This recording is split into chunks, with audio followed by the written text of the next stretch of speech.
기도로 길을 묻고 말씀으로 길을 찾는 소리하나 교회 김상경 목사입니다.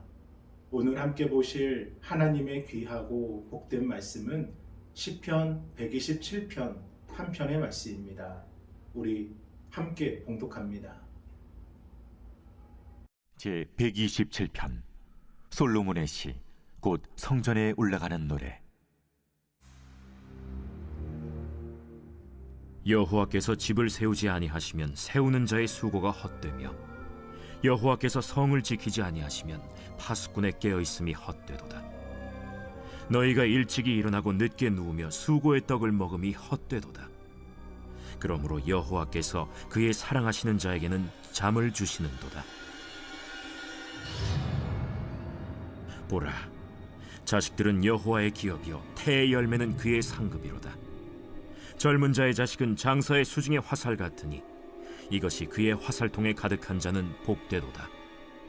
그들이 성문에서 그들의 원수와 담판할 때에 수치를 당하지 아니하리로다.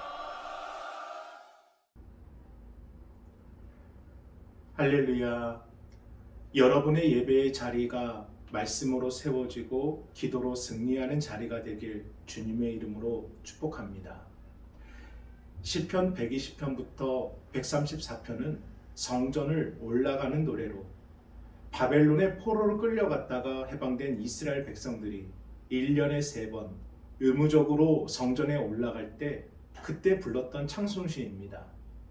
그리고 오늘 함께 은혜를 나눌 시편 127편은 그 15개의 노래 중 8번째 노래로 마치 성전의 계단 중간쯤에서 노래하는 듯합니다. 지금까지 걸어온 길, 이것이 누구의 공로였던가? 또 앞으로 남은 길, 누구의 힘으로 오를 것인가? 그래서 시편 127편은 마침 한 해의 절반이 지난 이때 우리의 회고와 우리의 고백처럼 다가옵니다. 자, 하나님을 향해 성전에 올라가는 사람들의 그 마음이 얼마나 뿌듯할까요? 얼마나 자랑스럽고 또 자신의 신앙을 돌아보면 얼마나 대견할까요? 우리도 그렇지 않습니까? 주일날 예배를 드리러 가는 길, 그래, 오늘도 예배를 드릴 수 있구나. 내가 오늘도 주일을 성수할 수 있구나. 비록 바쁜 일이 있지만 그래도 하나님께 예배하는 게 먼저지. 나름의 신앙심과 자부심으로 그 가는 길이 참으로 뿌듯합니다. 그런데 여기 이스라엘 백성들의 상황은 우리와는 너무나도 다릅니다. 30분, 1시간 거리가 아니에요. 몇 날, 며칠을 배를 타고 또 수레를 끌고 또 말을 타고 때로는 걸어가야 하는 길이고, 그래서 아무리 중요한 일이 집에 있어도 그 모든 것은 잠시 멈춰두고 꼭 가야 하는 길입니다. 그렇다고 그 길이 평온하고 행복할까요? 비바람을 견뎌야 되고 뜨거운 태양 아래 걸어가야 되고 어떨 때는 도둑을 만날 수도 있고 또 어떨 때는 사나운 짐승에게 공격당할 수도 있습니다. 하나님을 예배하러 가는 길인데 그 길이 평온한 길이 아닌 수많은 고비가 있는 길입니다. 그러니 여기 성전에 올라가는 사람들에게 간증할 거리가 얼마나 많겠습니까? 나는 저 멀리서 왔어. 아니, 나는 그보다 더 멀리서 왔네. 아니, 이보게들, 나는 한 달 넘어서 다른 나라에서 여기까지 왔어. 자신들이 얼마나 멀리서 힘겹게 왔는지 아마 서로가 서로에게 이야기할 것입니다. 또 어떻게 왔는지. 나는 배를 타고 오는데 풍랑을 만났어. 그래도 기도하며 여기까지 온 거야. 아니, 글쎄 나는 강도를 만났는데 이 목숨이 말도 마. 나도 그런 건 아니야. 나도 힘겹게 광야를 걸어오는데 세상에나 사자와 늑대가 덤벼드는데 와. 아마도 자신들의 지난날의 그 여정길을 또 이야기할 것입니다. 그런데 그때 어디선가 누군가 이 노래를 부르기 시작합니다. 그것이 시편 127편입니다. 우리 1절의 말씀을 함께 봉독합니다. 여호와께서 집을 세우지 아니하시면 세우는 자의 수고가 헛되며 여호와께서 성을 지키지 아니하시면 파수꾼의 깨어있음이 헛되도다. 아멘. 이것이 무슨 고백입니까? 아무리 멀리서 왔어도 그 어떠한 고난과 시련을 이기고 왔어도 여호와께서 집을 세우지 아니하시면 집을 세우는 자의 수고가 헛되며 여호와께서 성을 지키지 아니하시면 파수꾼의 깨어있음이 헛되도다. 예배를 드리기 위해 어떤 수고를 하고 어떤 결단을 내리고 어떤 공로가 있다 해도 결국 하나님이 세우시고 하나님이 지키지 아니하시면 그 모든 것이 다 헛될 뿐이다 라는 것입니다. 사랑하는 여러분, 예배를 드리기 위해 우리가 어떤 결심을 하고 어떤 희생을 치르고 어떤 대단한 마음의 자세로 나왔다 할지라도 그러한 우리의 결단과 마음이 이 예배를 예배되게 하는 것이 아닙니다. 우리의 뜻과 우리의 결정과 우리의 희생과 노력이 아닌 하나님의 수고, 하나님의 세우심, 하나님의 지키심이 예배를 예배되게 하는 것입니다. 그래서 시인은 고백합니다. 지금까지 걸어온 길, 또 앞으로 걸어가야 될 길. 그대들이 집을 세웠다고 말하는데 그대들이 세운 것이 아닙니다. 그대들이 성을 지킨다 하는데 그대들이 지킬 수 있는 것이 아닙니다. 하나님이 하신 것이고 또 하나님이 하셔야 합니다. 라고요. 이것은 우리의 삶의 자리인 가정도 마찬가지입니다. 만일 남편이 자신의 능력과 또 자신의 자리를 내세우며 내가 돈 벌어서 내가 내 가족들 먹여 살리는 내 가정인데 왜 내 말을 안 들어? 다들 내 말을 들어야지. 그러면 아내는 자신의 수고를 허수 안 하며 나는 놀아? 나는 그냥 가만히 있어? 내가 애들 돌보고 집 지키는데 내가 가정을 위해서 얼마나 희생하고 있는데 그럼 자녀들도 한마디 하죠. 아니 부모님이 되어서 그것도 못 해주십니까? 내가 자녀인데 당연한 것이지요. 하나님이 아닌 나를 내세우는 가정, 분쟁과 분란이 멈추질 않습니다. 우리의 일터도 그렇습니다. 아무리 열심히 일해도 내 힘에는 한계가 있죠. 내 능력이 뛰어나서 크게 세우고 지킨다 한들 결코 그 일을 완벽하게 해낼 수는 없습니다. 이스라엘 백성들이 무엇을 경험했습니까? 여리고성이 무너지는 걸 경험했습니다. 부실 공사 때문에 무너진 게 아니에요. 파수꾼들이 열심히 지키지 않아서 무너진 게 아닙니다. 여호와께서 세우지 아니하시면 그 세우는 자의 수고가 헛되며 여호와께서 지키지 아니하시면 파수꾼의 깨어있음이 헛되도다. 여리고서는 하나님의 능력과 하나님의 권능으로 무너진 것입니다. 그러므로 우리가 예배에 나오면서 하나님을 의지하지 않고 내가 뭔가 열심히 해서 이 예배를 살려보겠다. 하나님이 아닌 나의 섬김과 나의 노력으로 이 예배를 예배답게 만들어 보겠다는 것이 하나님 앞에서 얼마나 잘못되고 또 얼마나 교만한 것인지를 우리는 고백하셔야 합니다. 우리는 우리의 역할에 충실하면 됩니다. 아니 하나님께서 세우시고 하나님께서 지키시는데 우리가 할 일이 뭐가 있습니까? 우리의 노력이 무슨 의미가 있겠습니까? 아니요. 우리의 역할은 도구입니다. 하나님께서 쓰시는 거룩한 도구. 그래서 주인의 필요에 따라 주인의 손에 들려 있을 때, 그래서 우리의 역할을 감당할 수가 있을 때, 그때 비로소 우리는 쓰임 받는 것이고 그것이 우리의 자랑이 되는 것입니다. 하나님께서 가정을 세우시는데 나를 통해서 세우시는 기쁨, 하나님께서 일터를 지키시는데 나를 통해서 지키시는 그 능력, 하나님께서 예배를 받으시는데 나를 통해서 받으시는 그 위대함, 하나님께서 나를 사용하심이 얼마나 감사한 것입니까? 그래서 솔로몬은 노래하는 것입니다. 여호와께서 집을 세우지 아니하시면 집을 세우는 자의 수고는 헛되며 여호와께서 성을 지키지 아니하시면 파수꾼의 깨어있음이 헛되도다. 사랑하는 여러분, 우리의 가정은 누가 지키십니까? 우리의 일터는 누가 세우시며 우리의 교회와 우리의 나라는 누가 온전케 하십니까? 하나님이 질서입니다. 모든 질서의 최고 우선순위는 바로 하나님이십니다. 가정이 하나님 중심으로 세워질 때 그때 평온해지는 것이고요. 일터를 하나님께서 세워주실 때 삶의 자리가 되는 것이고, 교회가 하나님의 말씀으로 하나가 될 때 온전케 되는 것입니다. 그래서 시편 127편 1절의 고백은 우리의 삶의 시금석입니다. 누가 지키시는가? 누가 세우시는가? 나의 열심과 나의 노력이 아니라는 것입니다. 그러므로 2절 전반부는 이렇게 고백을 합니다.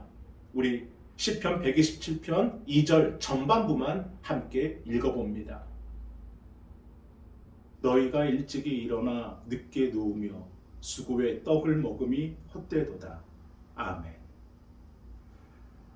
말콤 글랜드웰이 쓴 아웃라이어라는 책을 보면 1만 시간의 법칙이라는 말이 나오는데, 1만 시간의 법칙이란 어떤 분야에서든 전문가가 되기 위해서는 대략 1만 시간의 훈련이 필요하다는 것입니다.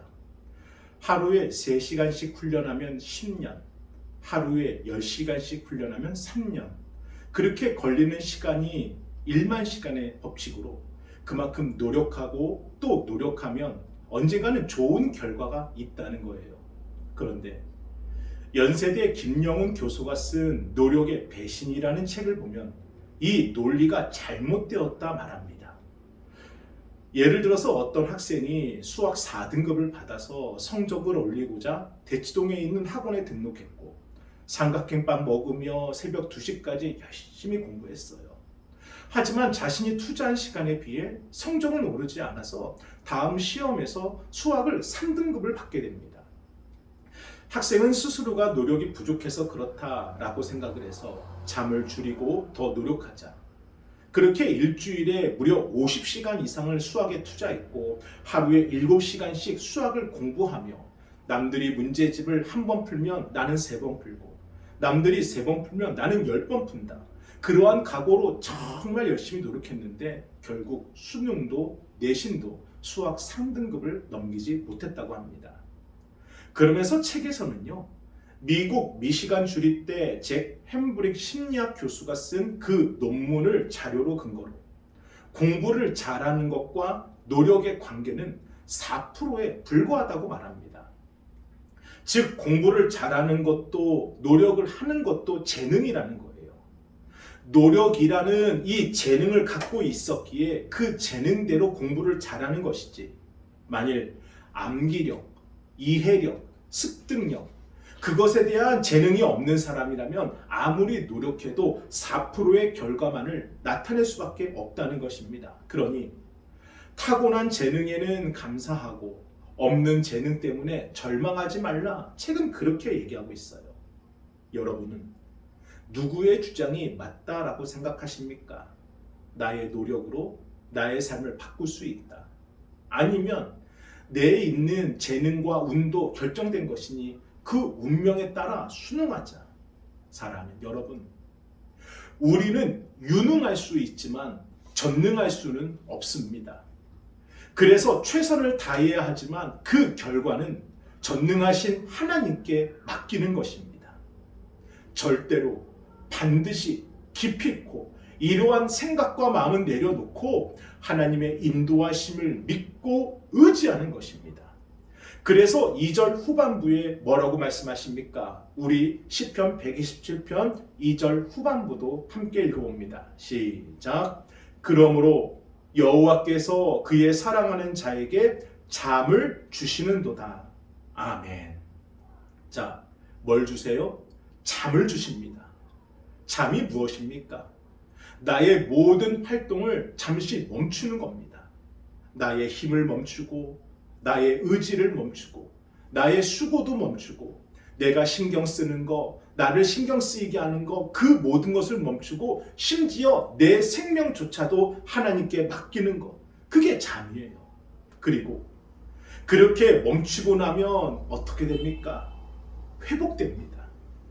잠자고 나면 생각이 맑아지고 몸의 피로가 사라지고 다시 의욕이 생겨나요. 그러므로 여호와께서 그의 사랑하는 자에게 무엇을 주신다? 잠을 주시는도다. 잠은 하나님이 주시는 선물입니다. 사랑하는 여러분, 우리는 매일 자지요. 우리 인생의 3분의 1이 잠입니다. 우리가 이러한 현실을 말씀에 빗대어서 보면 무슨 뜻이에요? 내 힘으로 내가 나를 만드는 게 아니라 내가 자고 있을 때 하나님께서 나를 만지시고 나를 회복시키시고 나를 살게 하신다. 바로 그 뜻이 되는 겁니다. 그러니 내가 아닌 오직 하나님만이 일하시는 하나님의 영역이 있음을 매일같이 잠자는 것처럼 깨닫고 또 체험하고 믿으라는 것입니다. 물론 오해하시면 안 됩니다. 그러면 불면증은 저주이고 잠을 안 자는 사람들은 하나님이 사랑하지 않는 건가? 혹은 나는 잠이 많으니 나를 특별히 사랑하시나? 아닙니다. 내가 해야 한다, 내가 아니면 안 된다, 이러한 생각이 나를 잠 못 들게 만드는 것이지 하나님이 아신다. 그래서 하나님이 하신다.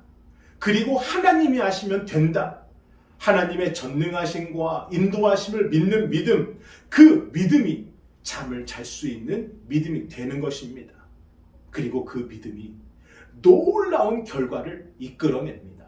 우리 시편 127편 3절의 말씀을 함께 읽어봅니다. 보라, 자식들은 여호와의 기업이요 태의 열매는 그의 상급이로다. 아멘. 오늘 내 믿음이 내 믿음만으로 끝나는 것이 아니라 내 자녀와 자손에 대한 믿음으로 이어집니다. 아무리 나이가 들어도 부모는 부모이고 자녀는 자식이지요. 자녀가 아무리 잘한다 해도 부모 눈에는 그저 늘 안쓰럽고 늘 어리고 무엇인가 더 도와주고 싶고, 그게 잘못된 사랑 아닙니다. 그만큼 부모가 자녀를 사랑하는 것이죠. 그런데 내 삶의 주인이 하나님이 되신 것처럼 내 자녀의 삶의 주인도 하나님이라고 내가 믿는다면 어떨까요? 나를 여기까지 인도해 주신 이가 하나님이시듯 내 자녀의 삶을 인도해 주시고, 내가 낙심될 때, 내가 절망에 빠져 있을 때 나를 위로해 주시고 내 손을 잡아 주신 것처럼 내 자녀를 위로해 주시고 내 자녀를 지켜 주신다. 내가 믿는다면 어떻게 될까요? 내가 아니라 하나님이 하신다 믿는다면 그때부터 내 자녀와 자손에 대한 그 믿음이 생기는 것입니다. 3절 말씀에 보라 이렇게 시작하지요. 보라, 이것은 감탄사로 자녀들의 실체를 보라는 것입니다. 자녀는 하나님의 기업이라는 겁니다. 하나님의 상급이고 하나님의 것이고 하나님의 작품이고 하나님이 우리 가정에 주신 최고의 선물이 자녀라는 것을 보라는 겁니다. 그러므로 보라는 것은 그 다음 세대를 향한 하나님의 일하심을 믿고 기다리라는 것입니다. 부모이기 때문에 다 책임지려 하지 말고, 부모이기 때문에 다 휘두르려 하지 말고 하나님을 믿으라는 것입니다. 우리 이어서 시편 127편 4절을 함께 읽어봅니다. 젊은 자의 자식은 장사의 수중에 화살 같으니. 아멘. 자, 자녀는 장사의 이 수중에 있는 화살처럼 멋지고 강한 존재입니다. 그래서 장사가 그 힘으로 화살을 쏘면 반드시 적에게 날아가서 승리케 하는 것처럼 자녀는 승리의 요건이라는 겁니다. 그렇기 때문에 시편 127편 5절 전반부는 이렇게 얘기합니다. 이것이 그의 화살통에 가득한 자는 복되도다. 자녀가 축복이라는 겁니다. 자녀는 걱정거리, 염려거리, 또 뭐 조심할 거리가 아니라 우리의 소망이고 미래이고 하나님께서 그들을 통해 일하시고 축복하신다는 겁니다. 우리 시편 127편 5절 후반부도 함께 이어서 읽어봅니다. 그들이 성문에서 그들의 원수와 담판할 때에 수치를 당하지 아니하리로다. 아멘. 사랑하는 여러분, 하나님을 믿으십시오. 하나님은요, 우리의 생각보다 훨씬 더 높으시고, 우리의 지혜보다 훨씬 더 지혜로우시고, 우리의 능력보다 훨씬 더 전능하셔서 우리가 하지 않아도 우리가 할 수 없는 부분까지도 하나님께서 아시고 일하시고 반드시 도와주십니다. 그래서 내가 잠들 때에도 하나님은 일하시며, 내가 맡길 때에는 더 잘되게 하시고 내 자녀들까지도 축복하여 주십니다.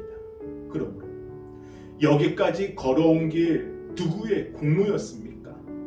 앞으로 남은 길 누구의 힘으로 갈 수 있다 믿으십니까? 하나님이 지키시지 아니하시면, 하나님이 세우지 아니하시면 우리의 수고는 헛된 것입니다. 나와 자녀와 가정과 교회와 이 나라와 이 민족을 지키시는 하나님, 세우시는 하나님, 일하시는 하나님, 채우시고 바꾸시는 하나님, 그래서 회복시키시는 하나님, 그 하나님을 찬양하며 오늘도 한 걸음 한 걸음 앞으로 달려가는 저와 여러분이 되길 주님의 이름으로 축복합니다. 아멘. 우리 함께 기도합니다.